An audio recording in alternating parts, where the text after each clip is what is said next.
Previewing Week 8 in college football here at SBR Forum Videos. I'm Peter Loshak, and we're talking right now with Doug Upstone from sports-watch.com. Doug Upstone, great college football handicapper with us over the years. Right now we're going to talk about Iowa State at Oklahoma State. Now, last week you discussed the huge Red River rivalry game. I was leaning heavily towards Texas. I made an early bet. You completely talked me off of it, and it saved me a bunch of money on that. So great pick on that one. You seem to have a good read on these Big 12 teams.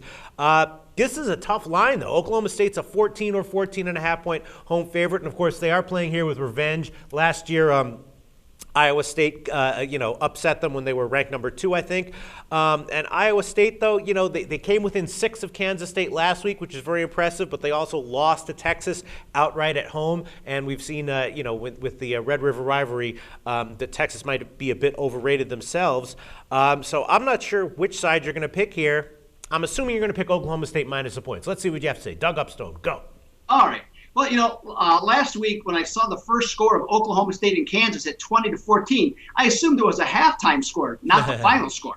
And in fact, the Jayhawks actually outgained the Cowboys by 28 yards, which seemed about as likely as Kim Kardashian passing up on a photo op to show off her flesh somewhere along the line. Wow. Yeah. Maybe head coach Mike Gundy went easy on his squad after the bye week. They really didn't seem to be in the right frame of mind, and I don't think that's going to be the case at all this week. Now, after last week's sleeping performance, Coach Gundy, as we have seen at different points in press conferences, can be quite a tyrant.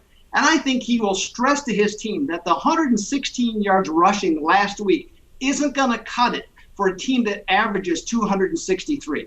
The 255 yards passing that they got last week should be a halftime number. So I think with the weapons that they have, they're going to really throw the ball and be in top-notch shape. And their defensive players that could not get off blocks last week and gave Kansas 187 yards on the ground, I think those players better find some answers, or there's going to be aluminum bench time that's going to increase for those starters.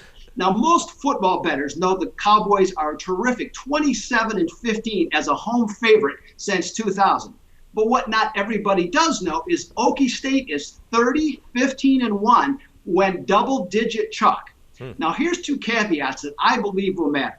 Now, as you said, Peter, Oklahoma State was kept out of the BCS title game last year because of their loss against Iowa State. So you're right. This is a huge revenge spot. Now, another thing that plays into this is a homecoming game, which means a lot of alumni will be in Stillwater. And if you know anything about Coach Gundy, he knows how to appease influential alumni.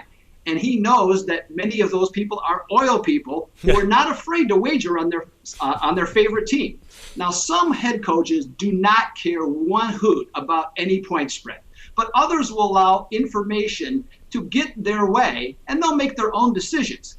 Tom Osborne at Nebraska was one, Jimmy Johnson at Miami, and even Urban Meyer at Florida were aware of certain contests that really mattered to the alumni. Now, I've seen coaches in certain games do unfamiliar things when games were right around certain point spreads. And in this case, even though I can't prove it, I have been around and talked to enough people at different programs to consider my opinion informed.